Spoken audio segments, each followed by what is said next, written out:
We're live now. Good evening, everyone, and welcome to Talk with the Titans, live from London, UK, all the way to the US of A and worldwide. I'm your host, Kalam, and this is Talk with the Titans. You know what? Tonight's show, we've got the young phenom in the building. Peace to you, brother Polight. Peace. Oh, yeah. I can see you just drinking that kale. Is that kale right there? Mm-hmm. Oh, yeah. Oh, yeah. And also coconut. Gotta have your coconut. You know what? I had some food from the wife. Oh my gosh, what was that? That was the pasta and the quinoa. Yeah, I was in heaven. I was in absolute heaven. I You know what? But let's get the show started right about now. You know what? I know we've got a fantastic show in store for our listening audience. For everybody who's tuned in right now, please hit the share button. Let everybody know we were live right now with Brother Polight, and we're definitely going to be delving into the missing PowerPoint presentation on the night of the debate. But before we go into all of that, information about the debate, the PowerPoints, and things like that, you know what? Forgive me, but I have to mix it up and I have to ask them controversial questions straight away, because at Talk with the Titans, we like to, we've started a new thing where we're asking a quick fire round worth of questions. And one of the major questions that I actually have to ask you, yeah, because there was a show on Monday featuring Zion Lexx, and I want to know, will you actually ever get in the ring with the brother Zion Lexx? And if so, or if not, why and why not? Oh, you mean the brother that said, I love your family, and then 5 minutes later, when I disagree with him, he said, F my family, while my baby girl right here and my other daughters was walking back and forth in my house? Of course not, my brother. I can't do that. That's just, I'm not going to resort to threatening him, cursing him out, and yelling at him and calling him a bunch of derogatory names. I'm above that. I got tough skin. I've come to terms with the fact that when people get upset in this community with Brother Polight, they realize the other stuff doesn't get to me, so now they just attack my family in hopes to get the worst to come out of me, I believe. I think Zion Lexx has a great deal of potential, as do most of the members of our race. I just think he has to come to terms with issues that neither you or I can explain nor help him with. I wish him the best, and I want him to elevate and get over this debate polite fetish, if you will, because I think his energy is best qualified doing other things. And if he gives himself the opportunity to see how great he can be as a person, then perhaps somewhere real far, real late down the line, in the future, another lifetime, through a black hole, it may work out. But I don't wish him no harm. I'm appalled at the things he said, especially coming from a few minutes of him saying the complete opposite. But human beings are a paradox. They are unpredictable, and you never know what to expect. So if you expect too much of others, you deserve the letdown that you get. This is what we was taught by the master. I'm quoting something out of one of his books, so I'm okay. I'm feeling pretty good, and like I said, I just wish him the best. So at this present moment, I'm not interested in debating Zion. All I'm interested in is us reconciling whatever issues, come to terms with them, and move forward. I want to be able to see the brother without having to think about him saying negative things about my family and I. I would just like to see him as a brother, appreciate him for the melanin that he has, and hope that he would befriend our race more than he has befriended Mr. Rosenberg. We dream big dreams, and that perhaps that dream is too big, but we'll see what happens in the future. But you know what? It seems that just mute the mic out. But yeah, it seems as though you're like, whoa. If you could just mute the mic. Who's that? That's not me. Yeah, it's you. All right, cool. it seems as though that you are literally in the midst of the most amount of controversy. It seems that everybody wants a shot at the throne. Literally, you have to watch the throne every single day. It comes as like a the video or the movie or the program Games of Thrones, where everybody's trying to get to that top spot and everybody's calling out your name. Recently, we had the brother, the young firecracker, I'll call him, and that is brother Young Pharaoh. Young Pharaoh came out and he's calling you out, and he actually wants to debate with you. I want to know, what is there an issue between you and young Pharaoh on a personal basis, and is he even up to speed or up to the level where he can actually step in the ring with you, or does he have to go through kind of get his scars in first before he can actually come and face a person like brother Polight? That's another brother that I believe has incredible potential. That's another brother who I believe has incredible potential, and I wish him the best. He's a little different from Zion in as far as the fact that he's a lot younger than Zion. So on account of that, I give him a little bit more grace. Unfortunately, I would just like the brother to come talk to me in person. Every time I find out he has an issue, and he has my number, he always does YouTube videos. I don't do videos on that brother, nor am I interested in doing so. People may ask me questions in interviews, and I'm honest about how I feel about the situation. He can switch up and he can call his perspective astral projection, but I have literal proof of the brother saying he physically goes on the ship. He even consulted me one time about, I think he's looking for counsel or my opinion on his travels or his experience, I would say. And I called Sarnetta immediately and told Sarnetta that this young brother that you introduced to me, I think you should talk to him. Sarnetta can confirm. So I forwarded his text to Sarnetta about him beseeching me for counsel or just getting my opinion about his experience. I don't want to go over the whole thing. I would if I have to, if he's going to continue to just keep chastising me and switching it up. It's astral projection. The brother didn't text me about no astral projections. So that's why whenever he speaks to it, I know it's not about astral projection. Sarnetta knows it's not about astral projection, but Sarnetta, just like myself, we like the young brother, so we don't want to do something like that to the young brother. I sent Sarnetta a text because I was concerned, because I was just meeting him. He knew me. I didn't know him. He still knows me more than I know him. And I said, who sent you that? I said, your brother, man. Read the name on the text. I screenshot the communication and told him keep it in confidence. And Sa said, I think you'd be better off talking to him than me, because I might be too aggressive talking to the brother, and he doesn't take criticism too good. That's what Sarnetta told me. So I sent him a very, very passive-aggressive text, very passive, and just suggested that he curtails or finds a better approach towards communicating his experience so that people could appreciate it more, that are not acclimated to that type of disposition, that belief, or even that experience. Maybe he is experiencing these things. I'm doing my best not to demean the brother. This is true. And if he believes that that's what he's doing, he should just stand up on it and say that, that's what he's doing. But don't flip it and then turn it into astral projecting and having a physical experience. It is what it is.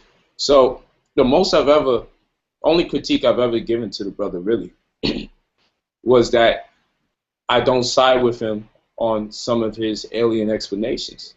Probably all of them. I haven't heard them all. The ones that I've heard, I don't agree with him on.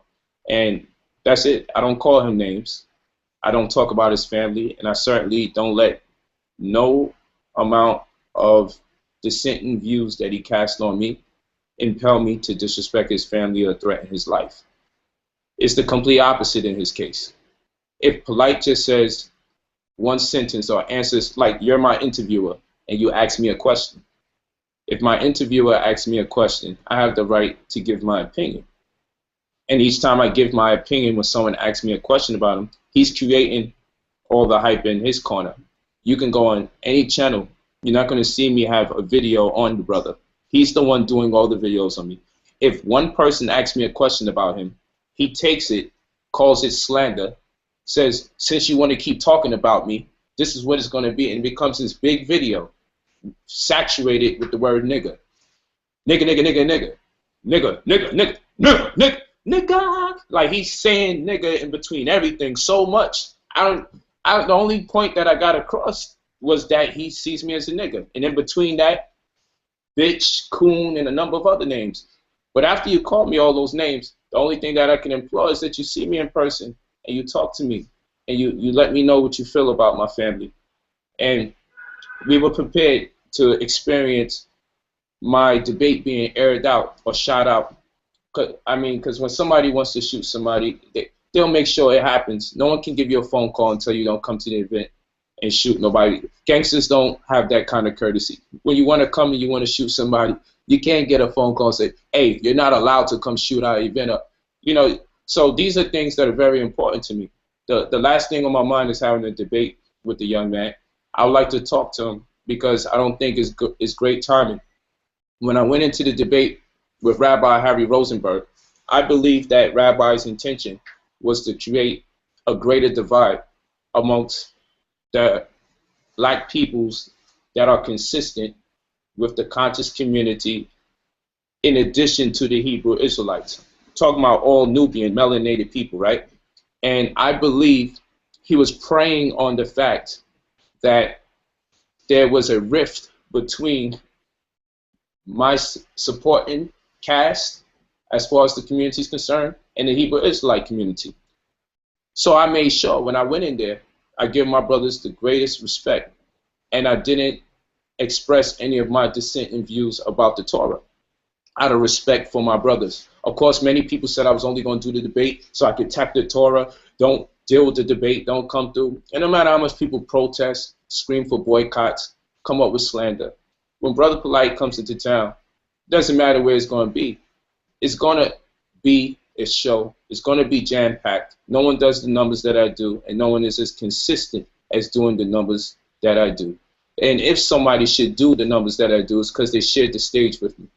And that's just a fact. This is not arrogance talking. So after a while, when you know you're seasoned, and you know the results that you produce, and you know the people talking reckless about you do not have the same body of work, why on earth would you allow those who want to share the stage with you, who condemn you in ways that are distasteful, who go out their way to disrespect you, who go out their way to antagonize you beyond conventional antagonism?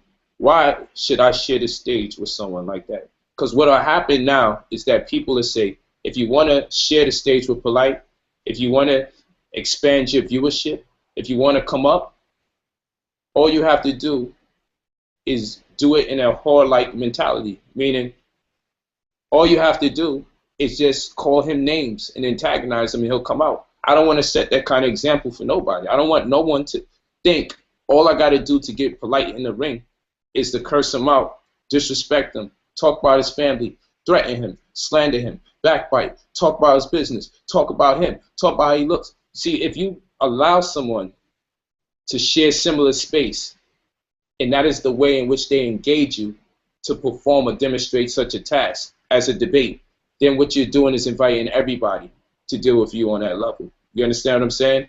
And I believe a certain level of humility should be extended to me. I don't believe people should kiss my behind. I don't believe people should suck up. Pause. I simply think that if you know sharing the stage with me would undoubtedly create a better space for you. Like, I can look and anyone else can look. When you go on these people's channels and you see when they wasn't talking about Polight, and then you see the post talk about Polight era, you see the difference. People's greatest viewership comes when they start building by Polight. Even your channel looks great when Brother Polight is on the channel. The viewership looks good, you know? I'm not the Yeah. only person that gets Yeah. good views, but the viewership looks good, you know, and that's not nothing to be ashamed about, you know.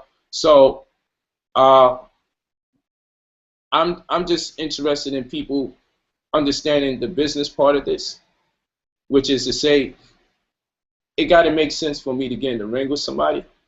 I believe they should have a certain body of work. I believe you shouldn't just come up in the community, people just finding out who you are, and then you say, let me get the guy who has the largest viewership. Let me get the guy who obviously can pack up events. Because many people believe that when they did get 20, 30,000 views on the channel, that they can do an event and then only 10, 15 people come out.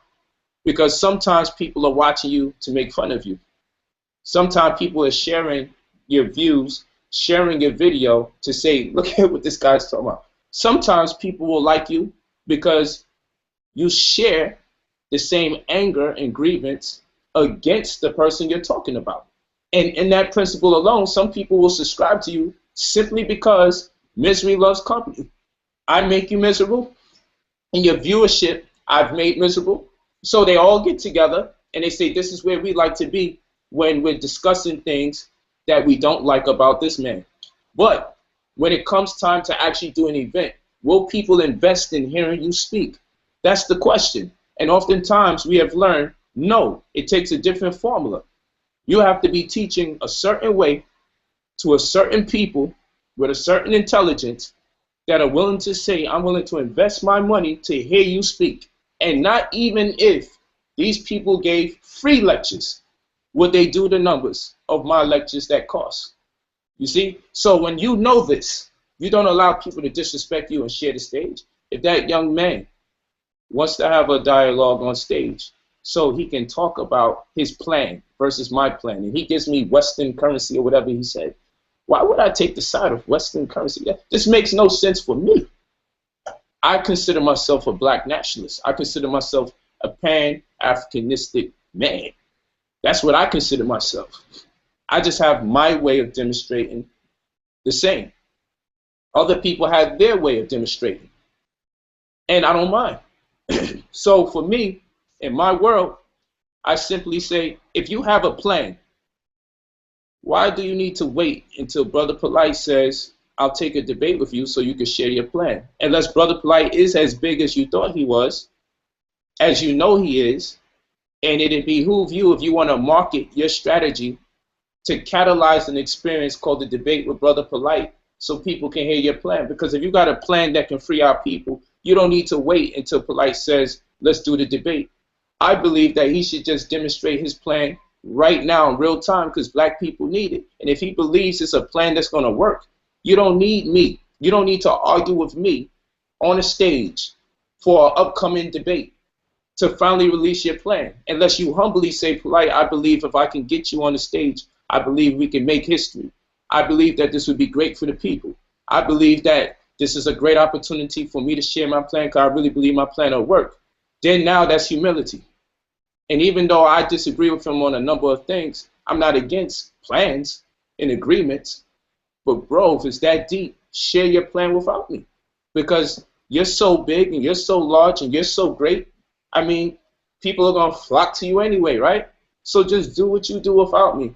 Because I don't want to talk to nobody that's being too rude and disrespectful. Because it makes me think negative. And it makes me want to do negative things. And I got no business being that place. This is why I told Ali Muhammad, take the drug test. And the drug test was because he was calling me out to debate for a long time. You know what people do? Like scared. Fine. Watch this. I said, take a drug test. Let's see if you can get 250 people to come listen to you. You know why? Because he wanted to get paid a certain amount of money. And he's brilliant. So whatever amount he felt he deserved, it's not my right to tell him he doesn't deserve that amount. It's his right to have his price for his expertise because he's a brilliant man.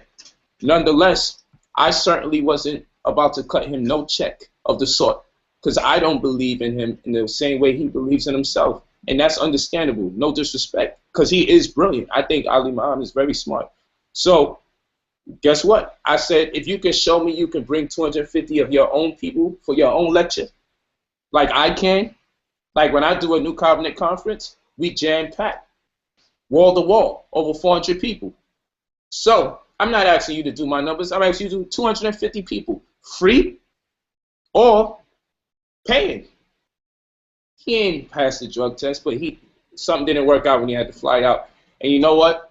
Ali was doing his Monday Night Raw debates. He was working his way. He was doing his own joints. Then he got on the undercard with Lord Abba, and he did real good against Lord Abba. And that was the undercard to Seti's debate with Nasi, I believe. But he was on the undercard for something. So Ali's a veteran. He gets my respect. I think he's been in the game for a while, and he was washing people up. He was doing debates, so it made sense for me. And then he has a body of work. He's been around the community for a while. People are familiar with Ali, whether they like him or not. They're familiar with him. So it made sense for me. So even though he ain't passed the drug test, I did it. You feel me?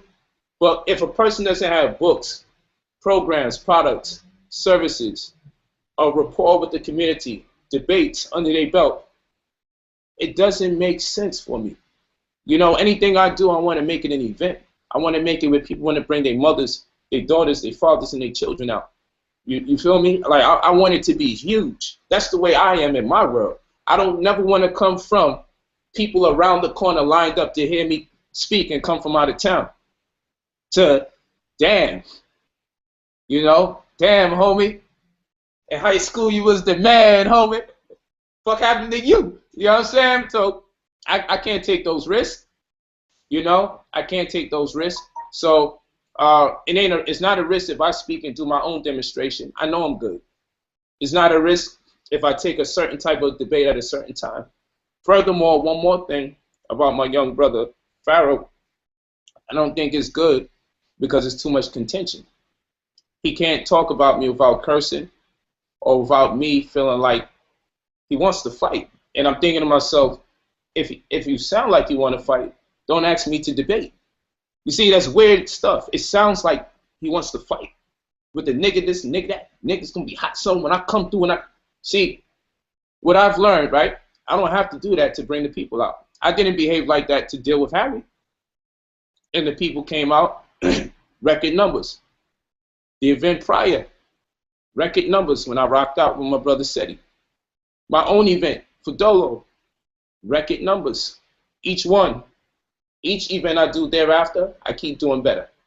You feel me? And I didn't have to curse nobody out or use a bunch of derogatory terms to demonstrate or articulate my viewpoint. I didn't have to do that.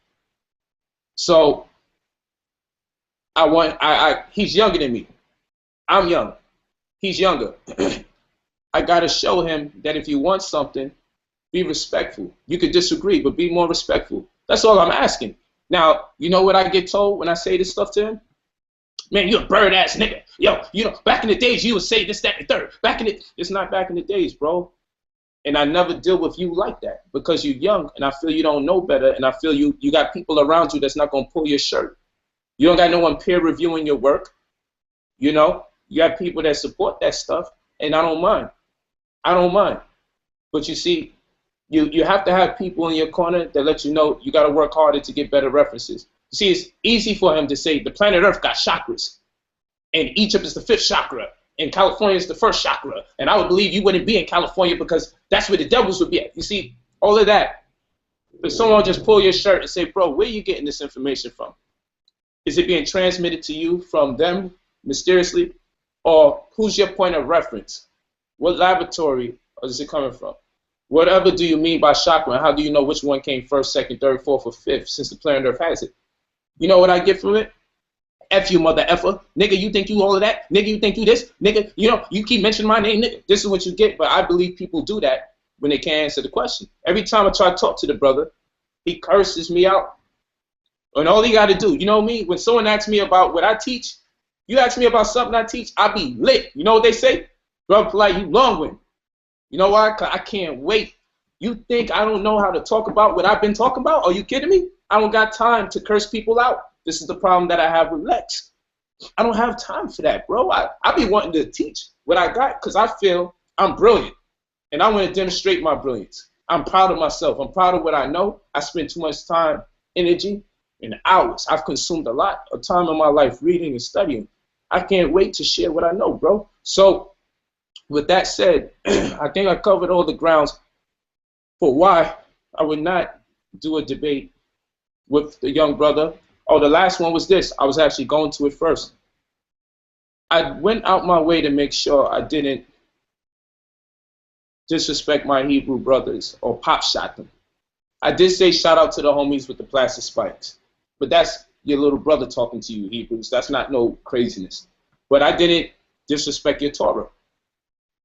I didn't say, let me pull this out and let me tell you about yourself. I reserved those conversations for my brothers and I. I knew this white man wanted to come in and leverage an opportunity for dissension amongst myself and my brothers, so my brothers would be kind of indecisive as to who they would support. And he was just sitting here salivating at the fact, yo, once Polight starts trashing the Torah, you know what's going to happen. And I could win them over. They're going to have to say the white man's right. So guess what? I gave Harry no wiggle room. I left my brothers alone because I know what this white man is trying to do. And he was depressed. In fact, when I read from the Torah, it was to condemn his ass.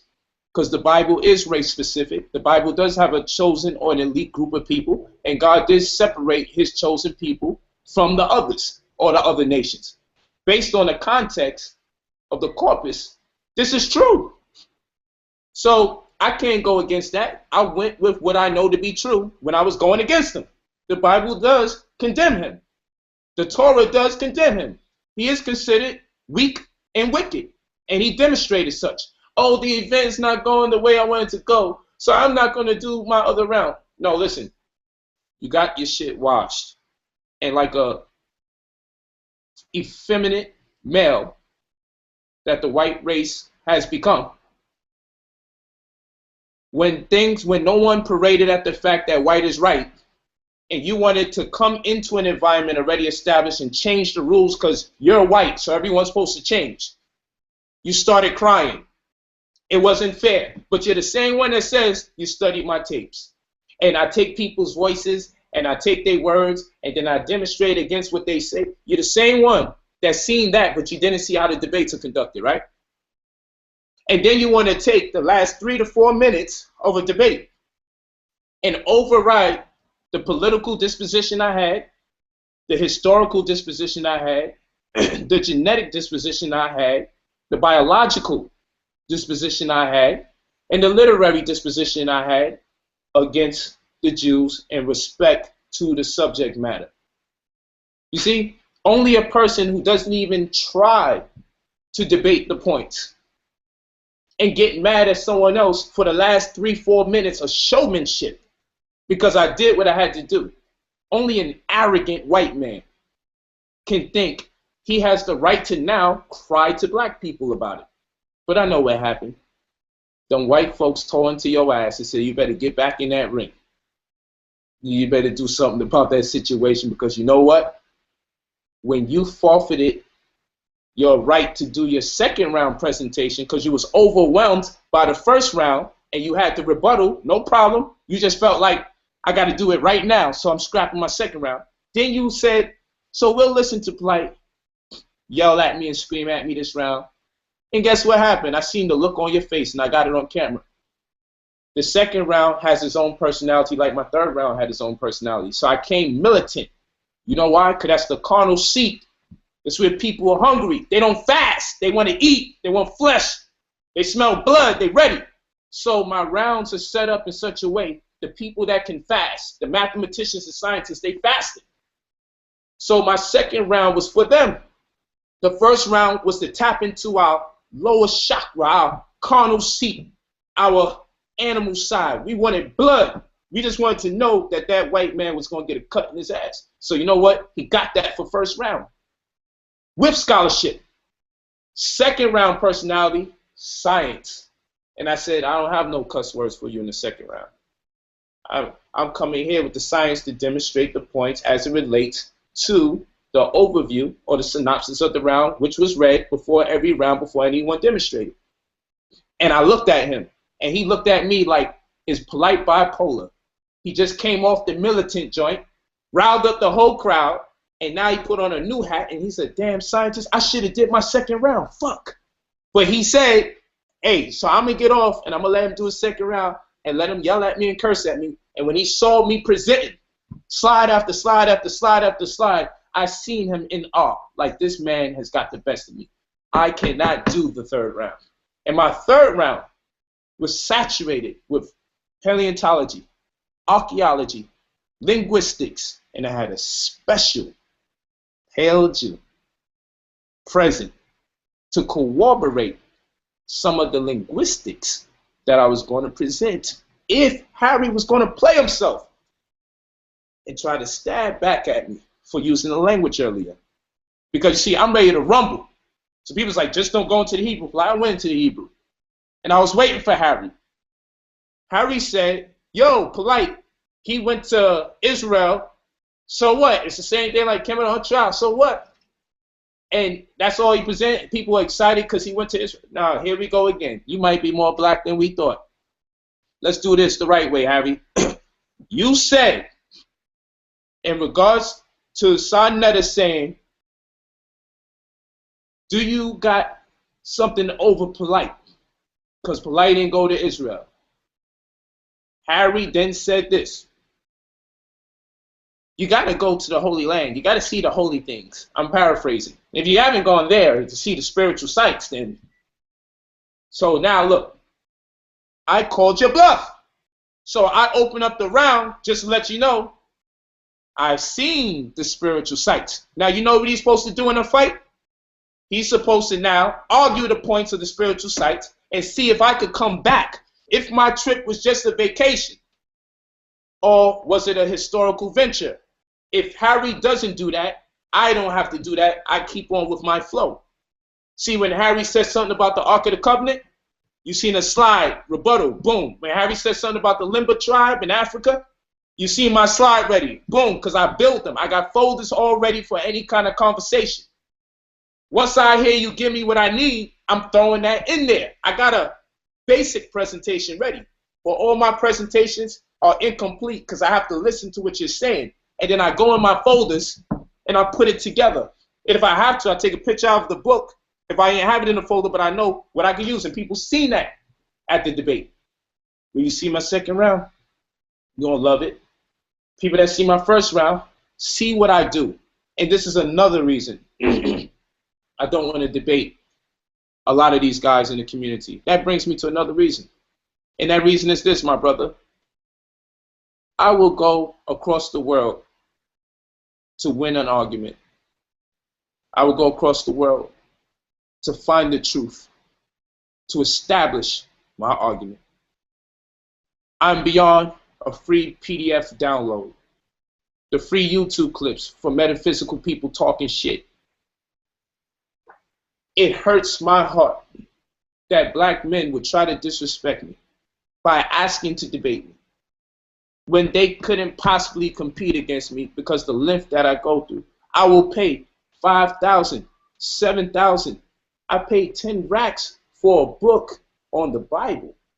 I can't even say a book on the Bible. I paid 10 racks for a certain Bible. It's a facsimile too. Not even an original copy. For the event that I decided to take on a New Testament brother in scholarship, not to disrespect him. I go this far. And what I've learned is absolutely amazing and has only made my conviction stronger when I make my protests or assertions about scripture. But I don't do this to disrespect people. And this is the problem with black males, particularly young black males. You can't disagree with them without them wanting to fight or curse you out. They take everything too personal. This is the problem with black men in the community. They don't know the difference between criticizing scholarship and it being slander and a personal attack. We have to grow up. Take criticism. Man up. Take criticism. If you want to teach, people will disagree with you. If they're not calling you names, if they're not talking about your family, if they're not making fun of your disposition as a human being, take the criticism, bro. And what you do is teach back and refute the claims and let the people weigh in that you're trying to win over. That's what you do. Don't take it personal, man. That's why I don't be cursing people back out. That's why I don't be, yo, so let's meet up. You know what I do? You'll see my flyer when I be back in town. Come check me and talk to me, bro. That's what I do. Because I've come too far and I've been doing this. I made the mistakes these people made. The stuff they're making now, I did that already. So I see it a mile away. And that's why the only thing I can implore or suggest for the young brother is to get the right people around him. Surround yourself around people that's going to tell you, bro, lighten up on the nigga word every sentence. It gets redundant. And if people hear the same thing over and over, redundancy voids the brain. People will lose sight of a good point that you're about to make if you lull them to sleep because you keep using the same word to punctuate ideas. Switch your words up. Go from nigga to coon. Go from coon to asshole. Go from bitch to motherfucker. Just switch it. Don't keep saying the same word, bro. And when you get through with that one, then use different words to express your point and remove yourself from negative, hostile words because it demeans you. It doesn't demean me. There's no glory in calling people names that's not in front of you. There's no glory in cursing people out and talking gangster on the phone or on the internet. There's no glory in that. People don't look up to you for stuff like that. They would appreciate it more if you just taught them something and didn't even talk about people that you're so angry with. This is true. So you're going to bring in the wrong type of viewership. You're going to bring in the type of viewership that is not going to tell you, bro, you should lighten up on that. Because you're going to carry on like that and you're going to do that with the wrong person one day. If people love you, they won't watch you self-destruct. They'll pull your shirt and they'll tell you there's a better way to approach that situation, and perhaps publicly is not the best way to get at the brother. Definitely. Wow. Wow, wow, wow, wow. Listen. If you lot are loving the information that you're receiving so far, you know what, the advice that you've been receiving so far, because this is advice you could take into your own life, please give us a big thumbs up. Let us know that you like the information. And I'm reading the comments. Trust me, I'm reading.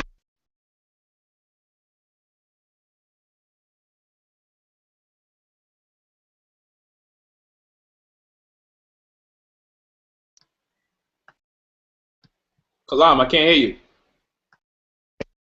you. Can you hear me now?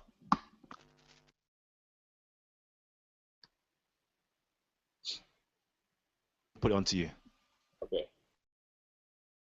All right, let me put it on. Can you hear me? All right. Yeah, I think you can hear me now, right?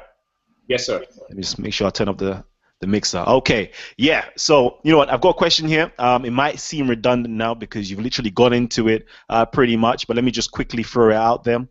We've got somebody here called Bang Streets Inc. It says, Titans, please ask Polight. Harry said your interview with that Polight had more showmanship than scholarship. Then he asked if Polight will do the hangout with a moderator. Is Polight going to accept the challenge, and will it be for free? Can you hear me? Yep, I can hear you now. Harry's saying what he's supposed to say to entice me. You can't tell me I had more showmanship than scholarship unless you want to call my scholarship showmanship. That I don't mind. I have an incredible way of educating people. Incredible. It's been recorded. It's been documented. You see what I'm saying? I have an incredible way of encouraging people to read. I have an incredible way of keeping my crowd's attention when I teach. I can share slide after slide. Let's see. Let me try this thing right here and let me show you something. Let me see something. Let's see. Can you see my desktop? Okay. Round one. Let's look at this. Let's look at this. Let's look at this slide. It was a rebuttal. Intro. This opens up a point. This proves the point based on the video. This is more references. More references. It goes more references at the bottom. If a Jew is tempted to do evil, he should go to a city where he is not known and do the evil there. Here's another one, Baba Kama 1138. Jews may use lies to circumvent a Gentile. Okay, I guess that's showmanship. Now, this is him talking about their connection genetically, and I also put in some information in response to that. So here is a map that deals with skin tones, okay, from indigenous cultures and earlier origins. Here's another skin color map. References there included. Here's one of Harry's slides from his presentation that I put into my presentation that I was building while he was teaching. Here's Harry's slide again that I built into my presentation to debunk his genetic clauses of Jews being connected with certain African peoples. This comes from Harry's presentation. If this is showmanship and not scholarship, then he's guilty of showmanship because these slides was in his presentation. So we go here, electrophoretic proteins, and gave an amazing reference, okay, from the origin of the Ashkenazis book. Okay, here's more information from the origin of Ashkenazi Jewry, the controversy unraveled, pages 136 to 139. More data. This is all first round. Random genetic drift. This was to debunk the claims that he made that correspond with these slides. Okay, so if I was interested in this showmanship, I wouldn't even have the time to take images from his presentation and put it in there in enough time for me to come back and rebut it. Here's more information coming from the intra-Jewish conflict in Israel, where I broke down that they have racially imposed their will politically on our people out there, and how there was a need for a Black Panther Party to be erected out there in Israel, and gave them the information. Okay, and this is from a quote from the book, either the pie is for everyone or there won't be no pie, Ha Pantherim, Ha Shemarim, the New Black Panthers Movement. This is from the Inter-Jewish Conflict book that I referenced. Then here's Harry again with another quote, Sanhedrin 57a. A Jew need not pay a Gentile the wages owed him for work. This was a quote that corresponded with this video that takes me into the next conversation. Now, this is presenting documentation via video. I didn't want to saturate everything with just book references. I wanted to spread it out to engage the mind. I don't want to give the mind all literary references, so I gave the mind some visual current events as references so I can diversify my presentation. This is not showing me. Sorry, could you maximize your screen quickly so everybody can see some of those references? Maximize the screen? Yep, that tab that you've got open. Okay, hold on. I could do it like this. That's good? Perfect. All right. So I played that. Then I took you to the world's first hospital in Africa because it was relevant. So this is the Temple of Philae. So I took you here in the first round to show you the Temple of Philae. Okay, the world's first hospital. They used the alligator to demonstrate that. Sobek, because they're extremely fertile. And they also had an eye doctor here. I show you the sinks that they use and the instruments on the wall, patterned after the doctrine of Imhotep. This is live footage from me going to Egypt at the world's first hospital, the oldest. Now look at this. A woman giving birth. She's not laying on her back, people. She's squatting. These people are not idiots. They were not inferior. She's squatting to give birth. She's not going against gravity like we do today. Well, we're smarter than our ancient ancestors, aren't we? So then, and I didn't even really magnify that point. I wanted to, but I was watching for time. And I wanted to make sure I dealt with the fact that our ancestors was using instruments. But this is all showmanship. So then I go here. And I take you to Kemetic circumcision. And I show you the word sebet, which is for circumcision. Okay? Which seb can mean to castrate. So we go forward and I show you where it's written on the wall. Then I take you here to the references where the Jews are allowed to suck the blood. They need to suck the blood out the penises of the babies and even chew the foreskin. And then I give you the video that corresponds with them condoning the practices as referenced in the Talmud. Why is this important? Because Harry went up there and said, oh, those are ancient customs and, you know, those are ancient practices and we're not really practicing the stuff that's there in the Talmud, so I don't have the answer to that.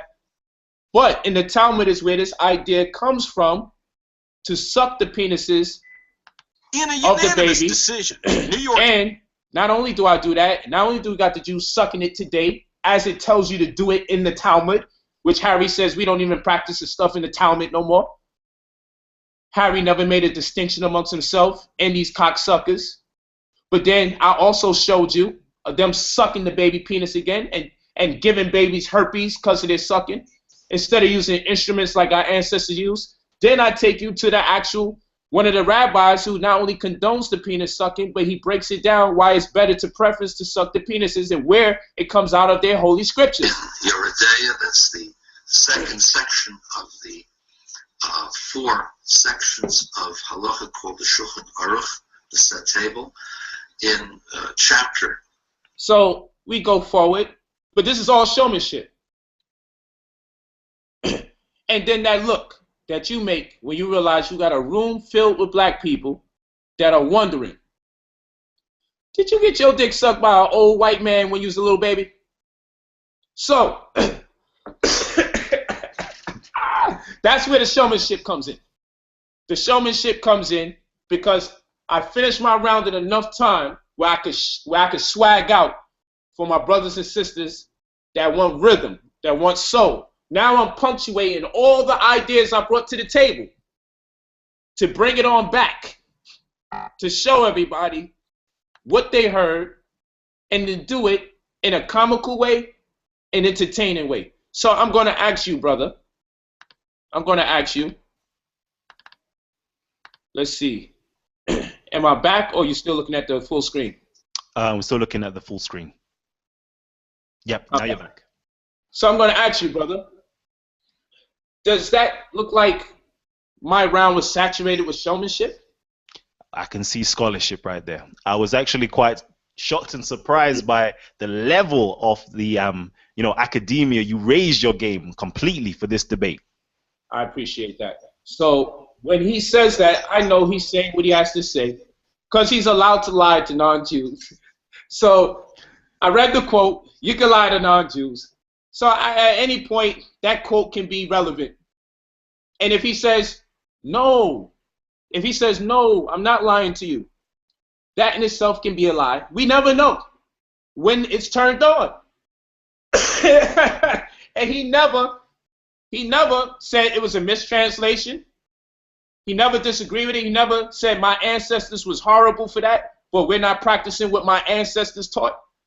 No, the Torah is just filled with different arguments and different conversations so people can pick and choose what side. Really? So they pick to choose sucking on babies' penises because that's in there. So, Harry, you're full of crap. That's what you're full of. I don't want to be cursing them out like that. You're full of crap, Harry. You know what I'm saying? And I know it was saturated with scholarship. So I don't bite at, you see what people need to do with me is just tell the truth. Hey, you don't even have to admit you lost. Just, I want to do a round 2. You can do all of that without lying. You understand what I'm saying? Brother Polight, I would like to debate you. You can do all of that without cursing me out and disrespecting me. So in this way, Harry might be a brother, or the brothers might actually be white at heart. So one of the two is the same. But I'm just imploring people, if you want me to have a conversation with you, you can do it without trying to disrespect me or undermine my intelligence and undermining the rest of the community's intelligence. Because the point of the matter is this. I know what I presented is documented, and you're not going to trick me into wanting to prove a point to you. I proved my point that you can't hang with a brother. And you were used as the sacrificial lamb, so to speak. You misrepresented all the Jews. And for people that's out there, but Harry's weak, man, he just got some nobody. Harry's a boss. Harry has a beer label or company with partners that's incredibly successful. He has his own brand of beer. Harry has his own restaurants. Harry has his own farm. Harry's on the news out here in America. Harry gets written about in newspapers when he comes to America. Harry's not a nobody Jew. I just made him look like nobody. Give your brother some credit. Harry is an actual Jew. He's not a fake Jew. He's not a fake rabbi. But I guess he's fake because he ain't do a number on me. My job when he gets in the ring is to beat him down with the scholarship and playfully demean him and reduce him in stature based on that scholarship. As if to say, you got this little boy in here washing you up. You got this 10th grade dropout in here telling jokes, laughing and joking because he just did a number on you with the information. I know how that makes Jews feel. So I did it to antagonize them. Because you were not a formidable opponent. Not because there's a better Jew out there.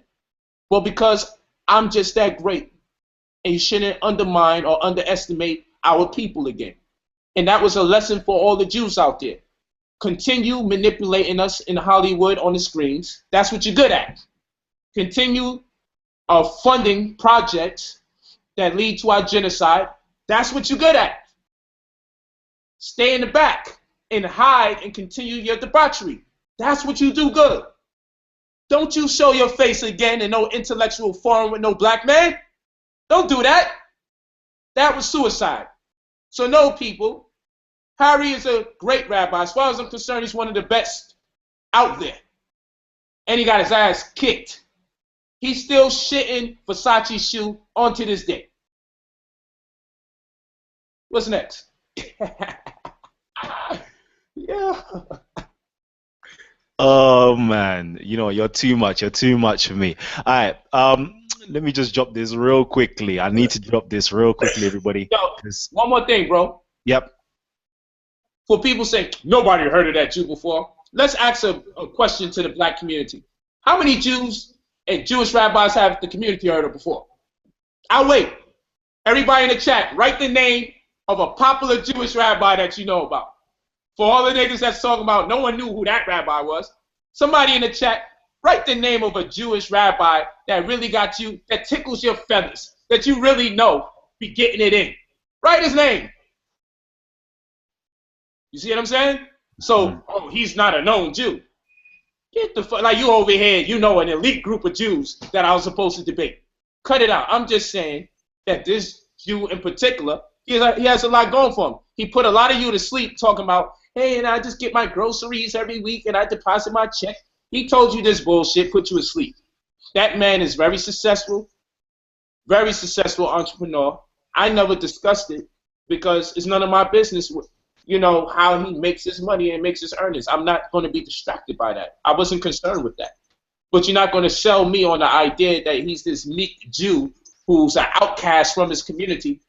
This guy is highly revered by his community. All you got to do is write his name and check out the news articles or the news feeds from the last week. He was just on TV the other damn day. But the thing in people's mind is, I don't believe in black people. There has to be a catch. I think Polight paid that white man to lose. How the hell do you think I'm paying rabbis to look stupid in front of black people? Come on, man. Just, it kill you to say Polight, you killed him? Come on, man. And like I said, I did it with integrity. You know why? I could have dragged my brothers in the mud.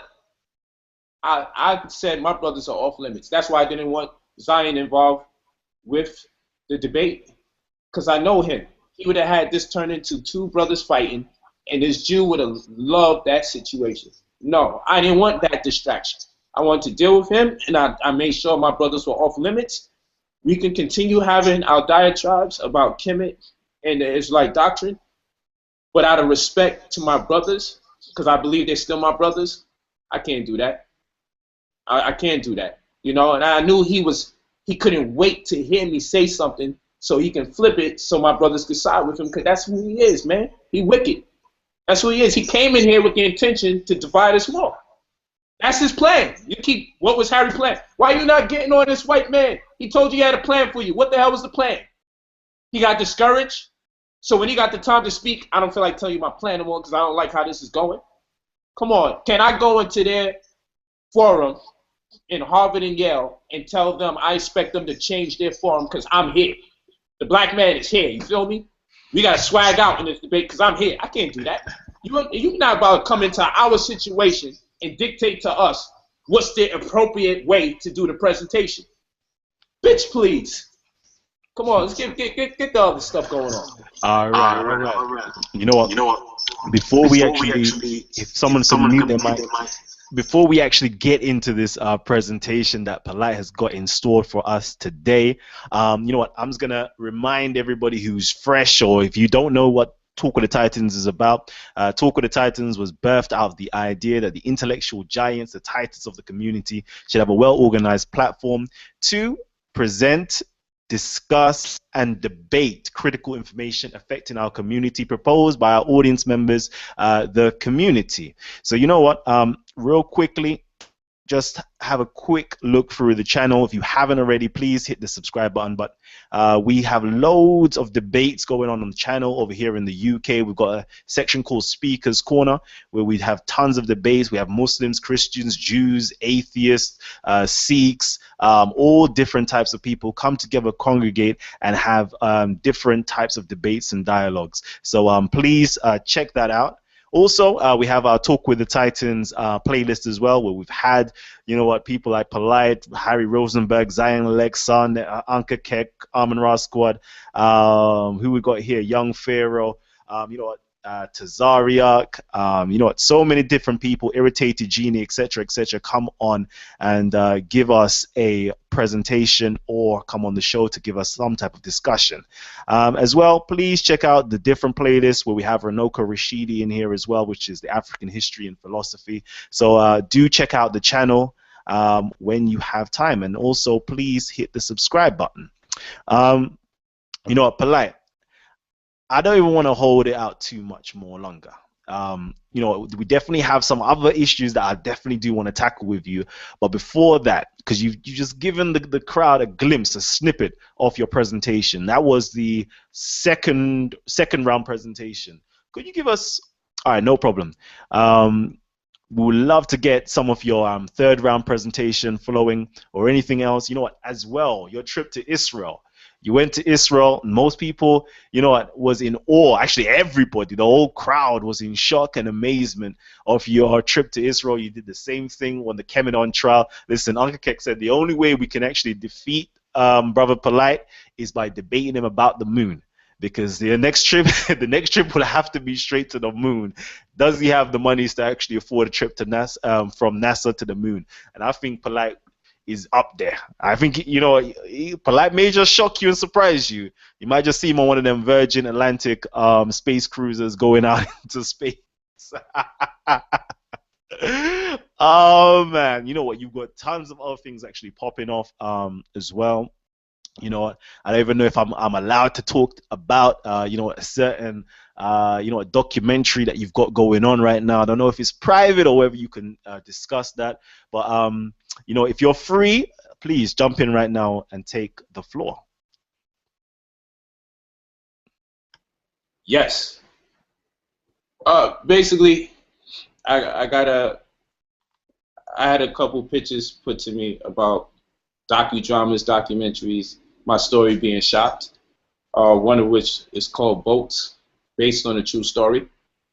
And the music that people have been hearing me playing of recent comes from the soundtrack because they paid for studio time. And I wanted the beats produced by me. I wanted the lyrics written by me, even if there's somebody singing. I like to be in as much as control of my production or my intellectual property as possible. So it's really my artists. I got reggae artists, singers, models that I have signed, and I wanted the production to be all my people that's involved. So, God damn. Yo, fam, you give me no coconut? My bad. So, coconut is crazy, son. I'm saying, yo, this shit is crazy. Like, nothing is more revitalizing, bro. That and this kale juice. But yeah, so it comes time where I'm like, you know what? Let's do it. Appreciate it, brother. I said, let's do it. Let's get to the let's make something happen where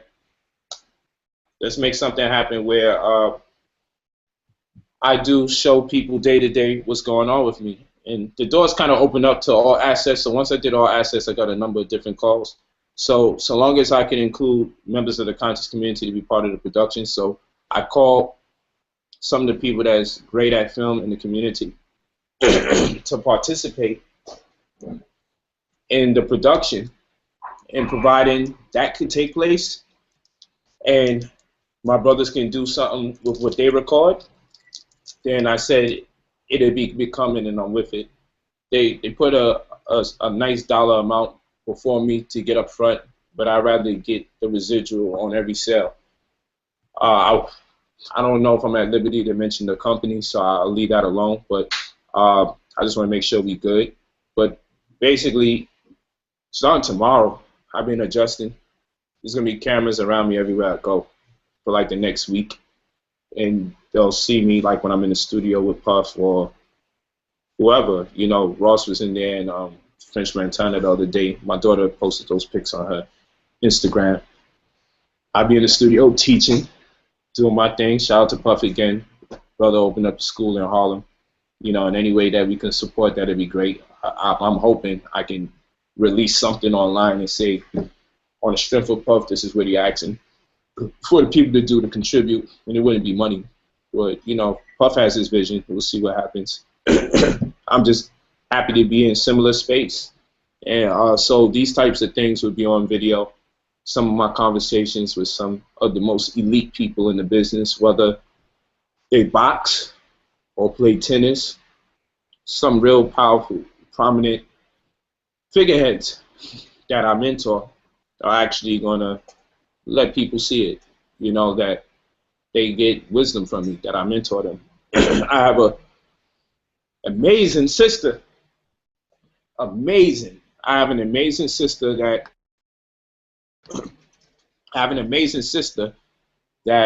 she's going to be with me for a lot of the days. I'm also mentoring her. She's amazing.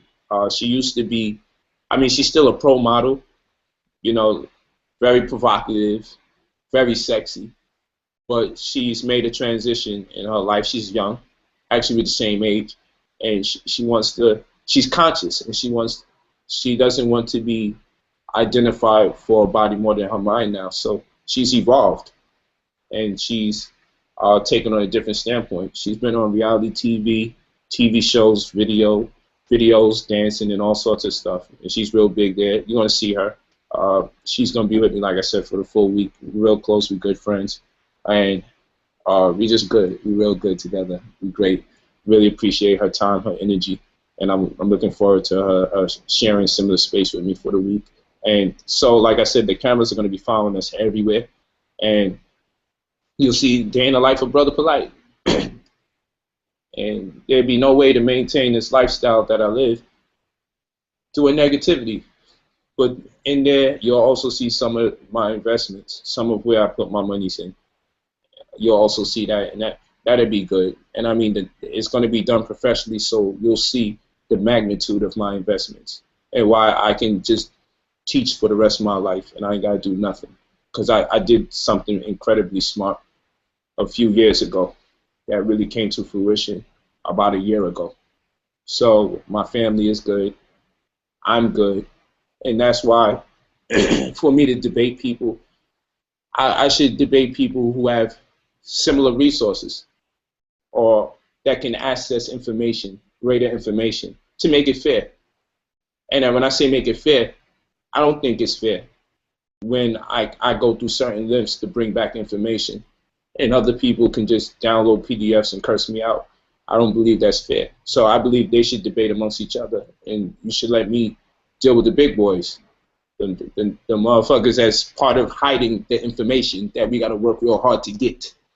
You know, that's what I think it's all about. So I'm gonna enjoy it. I'm exhausted. I've been grinding, you know, since after the debate, interview after interview. Different person comes to the house, interview. into the morning interview. I do it like I'm grinding, like mixtapes, you know. And you could go to New Covenant for my YouTube channel. Yes. Let me just quickly ask that question. Let me ask that question. You know what? Somebody from the chat messages has asked. This is Johnny Bones has asked. Polight, what is ask Titans TV? Ask Polight, what is his YouTube channel if he has one? It's conscious, non-conscious. You can also go Black Magic 360. I consider that one of my channels for different reasons. But you know, my brother Rich is running that.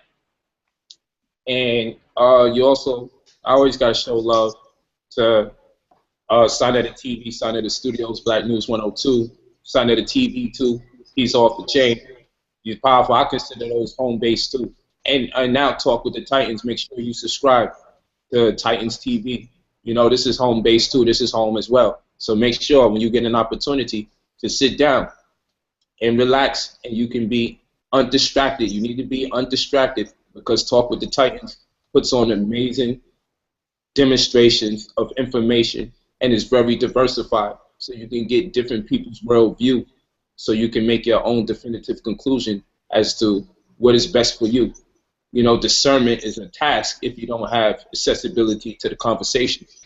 So we gotta salute Talk with the Titans for his unique brand that he presents to our people to open up corridors of our consciousness. So make sure you subscribe to Titans TV. In addition to that manner, I would like you to also subscribe to Conscious, Non-Conscious, or New Covenant. That's our channel. And IamBrotherPolight.com. Check that out. IamBrotherPolight.com. And then if you're interested in any of the many books and DVDs and other products that I've presented or created, of course, you could go to 2012stores.com or 2012stores.com. The sister I was talking about is not delicious, but that's my boo too, man. I mean, I gotta go check her out. She was actually supposed to come to the debate, and there's a little slight error in small margin of space because she already was booked for the 20th, and that kind of happened last minute. I wanted her to be one of the scorecard girls, like round one, round two. You know, people get mad. But I'm having an incredible effect on hip-hop culture, and I'm really getting people to understand why it's important to be more politically active and responsive, and why to assert their position more as far as racial pride is concerned. And now I actually have people literally just completely transitioning and saying, I want to be on this path as opposed to that path. So I will get the flack for being with certain women and being with them a certain way. That's the way I am with women. That's who I am. However, the job is getting done. And I don't sleep with every woman I talk to. That's just not me. But there are very influential women that I believe someone should talk to because they have a lot of ears of the youth, particularly our young women that's going to make children. So with that, they have a tremendous responsibility. And no amount of chastisement or condemnation is going to get them to turn the cheek. We have to really say something that makes sense, and we have to be patient with these sisters that have such large volumes of followers and viewership, adhering to what they say and what they do every moment that they do it in. You know, these are women. The sister that are coming out had 3 million followers on her Instagram.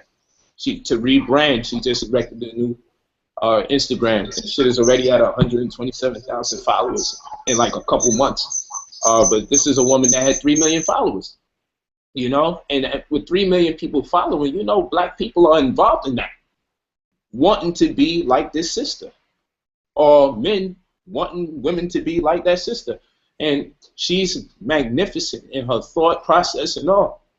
But, you know, we have to encourage our people from different walks that patience is due and is granted, and meet us some of the way. And that's part of my goal and part of my agenda.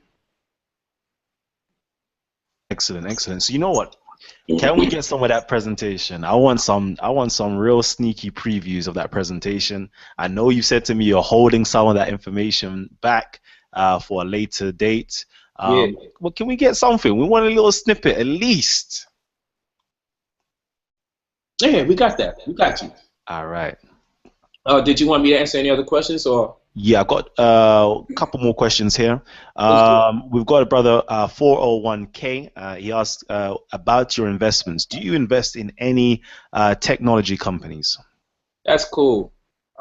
His name 401k. I like that. Recently, I put a little something into Internet of Things, just because it got my curiosity. I believe it's going to be the next thing, but it's not a big belief. I just feel like that a little bit. Maybe I should have put more into it, but I still got to do more research. So I'm not suggesting nobody else get into it.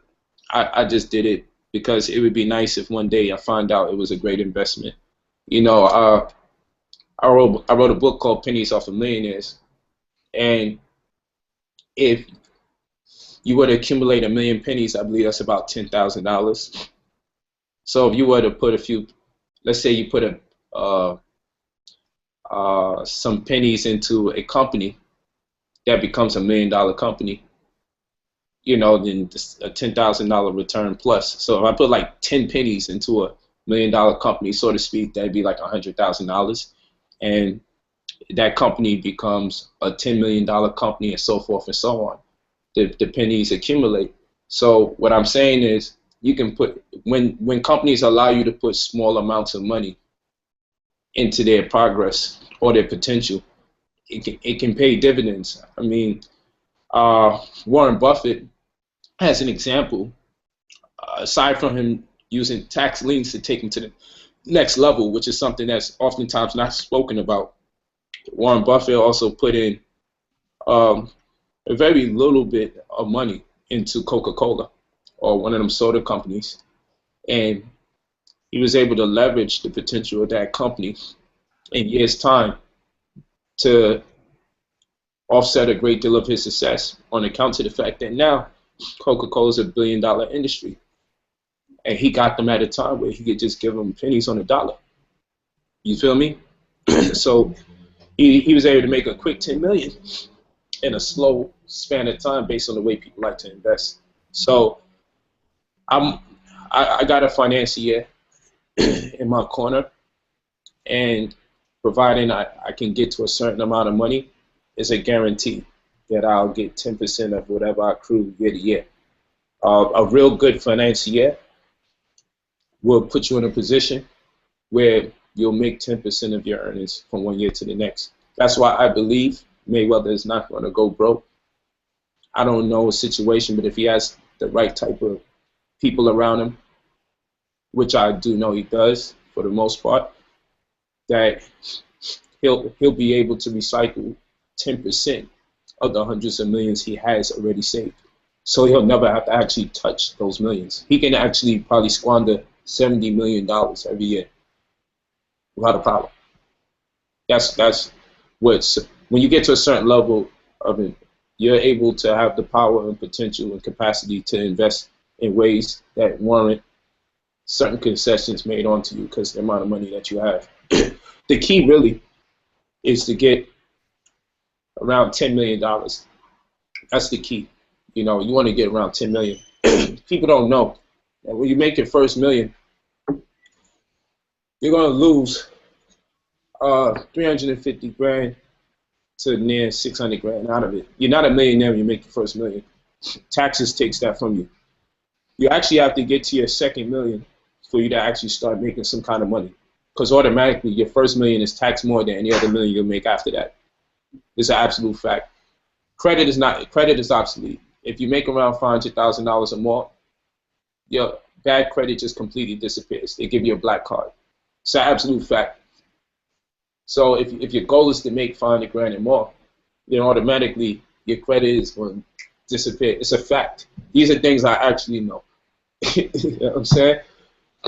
But enough with that, because people are not mature enough. When you start talking about money, they start getting upset. All right. So let's go back into let's go into this then. We've got a guy here called Ruben R. He says, Titans TV, what in Rabbi Harry's ideology do you agree with, and is there an end game in Kemet doctrine? So I'll repeat it again. What in Rabbi Harry's ideology do you agree with? And is there an end game in Kemet doctrine? No problem. See, like I said, I seen somebody wrote $10 million advice now. Yeah, black people think so low of themselves. I gave pennies of a millionaire's advice. That must have went completely over his head. I talked about pennies, and if you were able to put pennies into startup companies that allow you to buy into their product in the form of shares, I could go further to say that the shares should be preferred stock with no dissolution. So whether the company goes into default or not, they still allocate your revenue streams to you. Plus, you have to insure your share. So you can get preferred stock with no dissolution and insure it. Whilst at the same time, you know, you just put a few pennies into a startup company, because startup companies is where it's at. Warren Buffett, again, as another example, what he did, he invested monies into startup companies that were failing, not because they didn't have a good incentive, mission statement, objective, or product. They just didn't have the resources.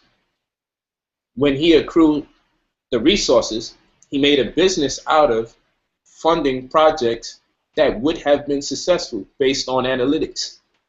They just lacked the resources. So he bought into portions, large portions of startup companies, people's dreams, ambitions. They like, you know what, I will sell you a big portion of my dream just to see it come to fruition, rather than let it fail and it never reemerge again. So he made his monies that way.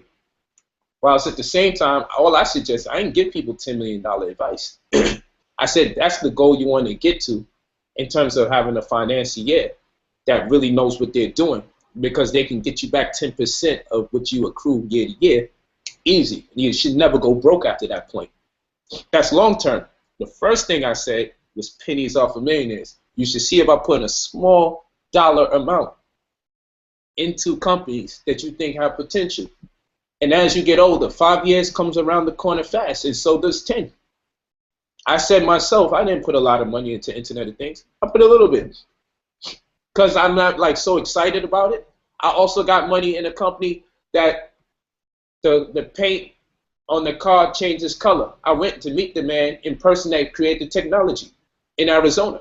I went there personally to meet him, to buy into it before he was really even soliciting shares, and did some bullshit like, yo, what's good? And you can change the color of the car. It's they use nanotechnology for the paint.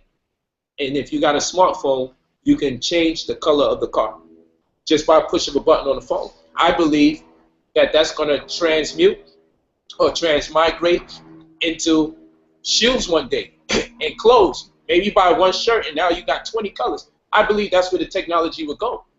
So I got in on it early, and I put a significant amount of money on it. And I understand it's not going to be overnight, because you got to go through so many different patents and laws and trademarks. Just to trademark and legally register something like that may take a year and change sometimes. And the technology is fairly new. But I went in and put my money on there, and I'll just wait patiently. I don't be double checking every day. I don't know if it blows up, because it'll be talked about everywhere. You feel me? And that's where my check would be in. So it's just thoughts like that. So I'm telling people, put tiny money, like $5 if you can, 20 if you can.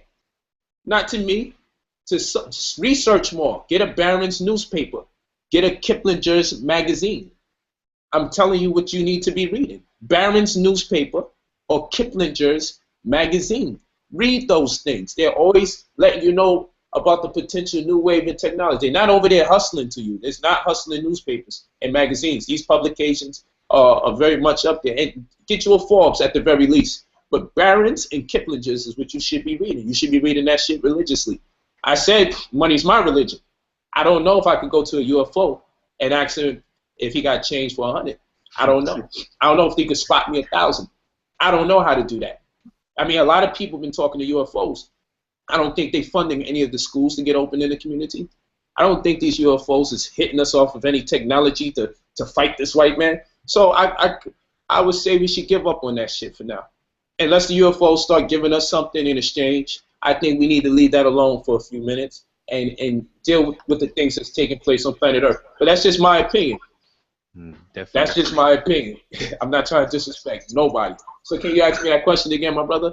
Before I actually ask you that question, let me just drop as well Financial Times for the UK audience.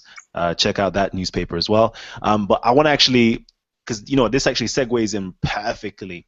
You know what? We had a fascinating all access behind the scenes conversation about your encounter with the money team and the basketball seats and the basketball games. So I thought that was a real interesting way of actually making money in it as an investment. So could you just relay that onto the community as well? Oh, that's not a problem. Coconut water break. You guys should really buy the coconut water from the coconut. Get it from the access the water from the coconut. Pardon me. That's where it's at. I would go through 4 through 6 a day. Wow. See, that's a nice little hustle we could bring over here to the UK, because I know that's not available over here. Man, and it's great. You actually feel like Red Bull time, minus the sugar drop. Because after you get that sugar, you drop eventually. You feel me? So,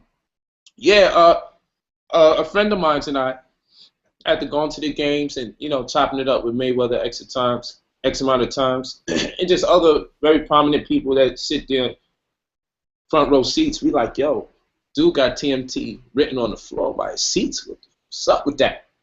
Long story short, we find out you can, rent the seats out at these games. So a lot of people think that I'm spending all my money going to these games because it's like $6,000 seats, $7,000 seats. I don't say much. But what happens is you can rent the seats out. So if a friend of mine, someone who just wanted me to really invest, we put some bread up on some season tickets. It's a little over $100,000. We put a good amount of money up, half and half, and thus we rent the seats out. Sometimes you might go in humble seats and watch people sitting in your seats. Other times you may sit in your own seats because it's a good game. Fuck it, I'm gonna be there. But the truth of the matter is, the likeliness of you doubling your money is extremely high. The likeliness of you tripling your money is even higher, right? You're more likely to triple your money than double it. So that being the case, it only makes sense. So you can actually buy season ticket seats, and what that means, people think season tickets, oh, you're just buying so you can sit there the whole season. You're buying it so you can sell it back. You don't really have to sell it back. The price is always going to be marked up. And then there's just certain games where you can sell the seats literally for even 4 times that of the amount of money you paid for.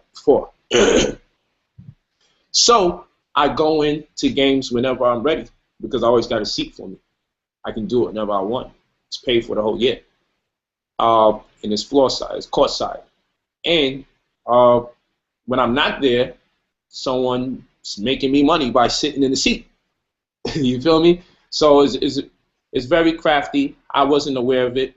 I did blow some bread going to the games. Like, yo, I made some money. I want to sit up front and see how I feel. And it's an amazing place to network with people, especially when you keep seeing the same people over and over. It really develops conversation. So that rectangle is one of the best places you can network on planet Earth.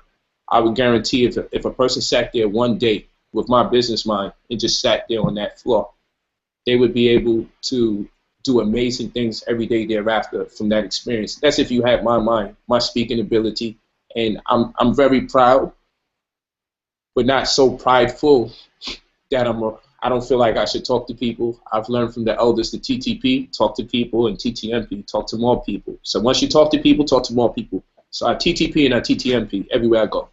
Okay, and I'm nowhere without my business card. And the type of business cards that I have, I should actually show it to you. What happens is it just zaps to your phone. If a person puts their phone by the chip, it just goes right into your phone. It zaps, so you don't have to carry paper. Those type of things make people remember you because they'll say, I want that too. So what do? They follow up on the information in their phone just to ask you, where did you get that? Because that'd be a lot easier. That's the conversation, because the first impact I had on your life was a progressive one. You will want to stay in touch with me to see what else I know. So these are little tricks of the trade that I use to keep me in conversation and keep my name in the loop. And so buying those tickets was an investment for a number of reasons. Being around very prominent people and establishing a familiarity, constantly seeing them over and over. Also, a lot of people study the lectures, so it's amazing who comes and says, "Yo, what's up, man, brother Polight?" Or the players walk by, "Yo, brother Polight." I'm like, "Oh shit, that's dope." You know, but people are blocked. All they say is, "Meta bought you the car. You're driving this car. You're living in this apartment. The floor seats is Meta. This, you know, it's insane. You will see his family doing all these things and being in those places. Like the man has several children. You know what I'm saying? So it's all right. These are things for those people who appreciate it.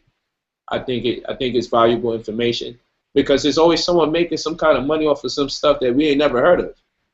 This is still relatively new. I'm still in the pending process of all the money being made from the seats, and it's fly. I mean, to buy seats and watch someone sitting in your seat, like, you know, like that's dope. Or to use what they buy from your seat and you just position yourself in a different seat that's a little cheaper because they want your seat. So they basically paid for your seat and gave you profit on the same day while you get to watch the game. That shit is dope. So that's why I was kind of raping the experience. So some people was like, damn, another basketball game? All right, nigga. I'm like, yo, I ain't on front. It's a great experience. And, yo, I'm there like, I can go 10 games in a row. Are you kidding me? Like, this is a dream, bro. I'm from the hood. Like, who, you know, sitting on that hardwood, sitting on that floor by the hardwood, pause, that shit crazy.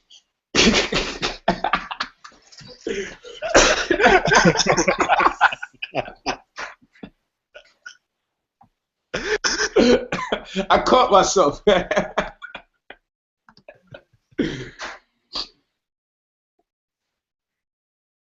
Okay.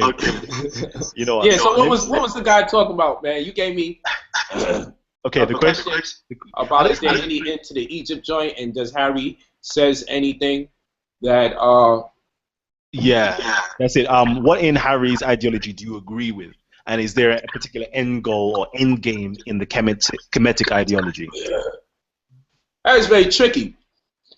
I don't know if I can ever agree with him because I don't know if he's only saying what we need to hear, so he's lying because of his scripture. The DMT thing, I be wanting to walk with him on it, right? There's no official validity to that in the pineal gland. There's a lot of pseudoscience about the pineal glands as well. All these people with the third eye pineal gland stuff, from the time they say third eye, at that point, a lot of what they said after is relatively pseudo. And that doesn't mean that it's not true, it just means it's not proven. That's all I want to say. Okay, so I almost get the impression that Harry's telling us black people to do drugs in order to connect with God. I kind of feel like he's telling us to get high, you know, and Harry's still young, so maybe he's getting high on the side and he's having amazing experiences, you know, and maybe somebody's mixing some of his shit up with some ooh-wee, you know what I mean, and that nigga didn't meet God, you know, I don't fucking know, but, you know, I don't know. I think Harry's doing some shit, if you ask me. I think he's on some hard shit, not them light drugs. I think Harry has passed the gateway drug era, and he's on the hard shit.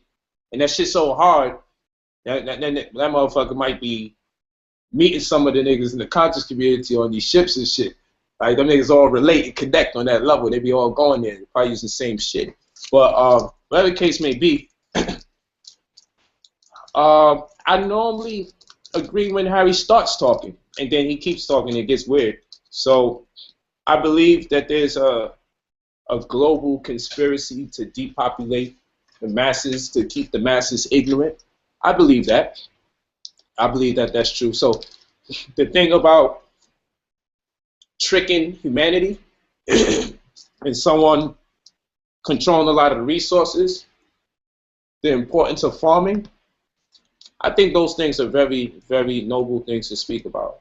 I commend him for talking about those things. But then comes his agenda all the time right after.